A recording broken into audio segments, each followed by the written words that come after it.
Okay, so I'm here with Lorcan Finnegan, whose new film The Surfer premiered in Scotland at the GFT last night. Hello. So I just wanted to ask, first of all, how was it filming in Australia? Because obviously the climate is very different to Scotland and Ireland. Um, yeah, it was great. I mean, like we shot in the spring. It was like September, no, October, November.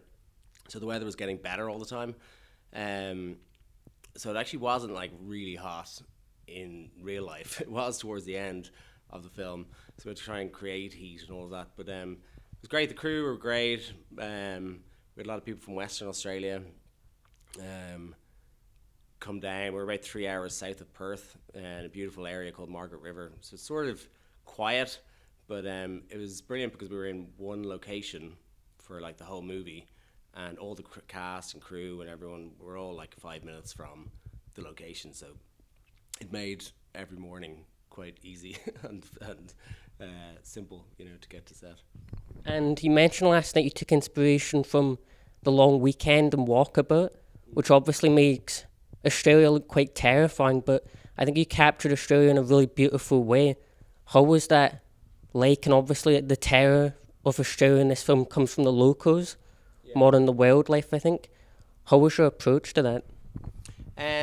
Yeah, I mean, like I was inspired by those new wave Australian films from the 70s, but it wasn't like we were trying to like recreate that exact thing. It was more like making a contemporary film with flavors of that sort of genre. And yeah, I mean, the place itself is beautiful. I wanted to capture that because it's also a very subjective film. It's from the character's sort of mental, subjective point of view. So he remembered the place as being, he had this nostalgia for the place, that it was like a postcard, beautiful place from his childhood. So we kind of wanted to give it that very super saturated, warm vibe. These long, slow zooms into the turquoise water, and then also creating like heat through art departments. Dressing of like all the colors are like red and yellow and browns and oranges, and we use like flame bars as well to like create heat distortion and stuff like that, and lots of lens flare. And to talk about the visuals, one of the things that stuck out to me the most was the lighting of the film. Like you've got that kind of beautiful green light of the car and the kind of beautiful purpley blue light of the beach. How was it trying to like create that atmosphere on location in Australia like that? Yeah, me and Radek Ladjuk, the cinematographer, he's Polish, so it was like like an Irish director, Irish writer, and Polish cinematographer, an American movie star in Australia. So we planned it out, and I kind of designed a color theory kind of book at the beginning of the film, as a reference for people to go back to. And it wasn't like cinema veritas or something. We were trying to go much more impressionistic because it was from his point of view. So we were able to like make the nighttime moonlight really blue, and we used also quite hard light in the exteriors.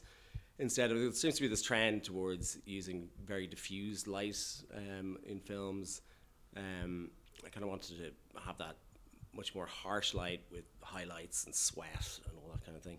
So we didn't use much diffusion.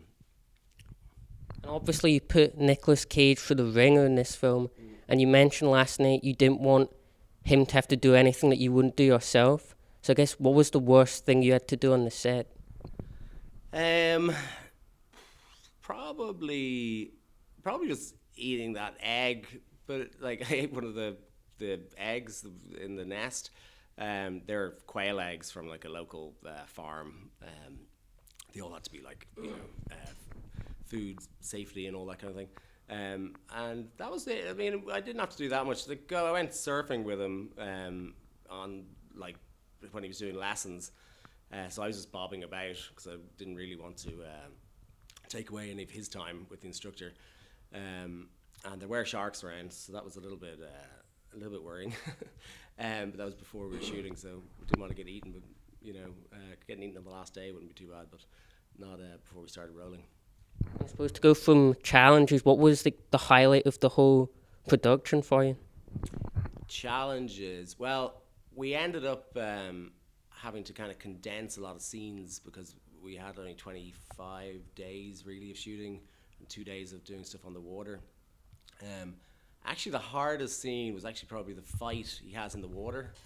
It kind of seems easy on paper, but the way the beach has this, a reef out here, and the waves kind of roll across, and they just keep sucking you back out. So the fight just would start in like water up to your waist, and then they'd go out too far, and then the water would recede, and there'd be no water at all, and they'd just be like up to their ankles.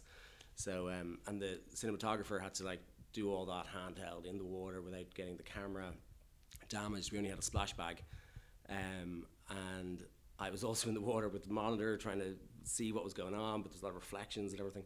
So that was probably technically the trickiest thing to do. But in post, I think we kind of cut and recut and cut again the sort of last maybe 15 minutes sort of trip sequence into the bum, Judy or Nick Kasim, holding up the bag and running down the beach and all that kind of thing to try and make it all work and have that sort of energy and dynamic. And so you've had films play at the GFT before. What do you think makes the Glasgow Film Festival different to other ones you've been at? The Scottish people, really, it's cool to come over here because it's very like Irish and Scottish are very much similar, So yeah, this is my third time being here, so it's nice, it's a cool city, and I love the cinema as well. It's amazing. And we're part of Stirling University's Filmmaking Society, AirTV. So a lot of our members are like preparing to make their short films at the moment for the end of year festival. What kind of advice would you give to aspiring student filmmakers or filmmakers that have been making short films that want to make the leap to feature films? I'd say just do it. Don't wait too long, or don't try and make it the most perfect thing ever. You're better off. You learn loads by just making things. So like I'd say the best thing to do is just make as much stuff as you can.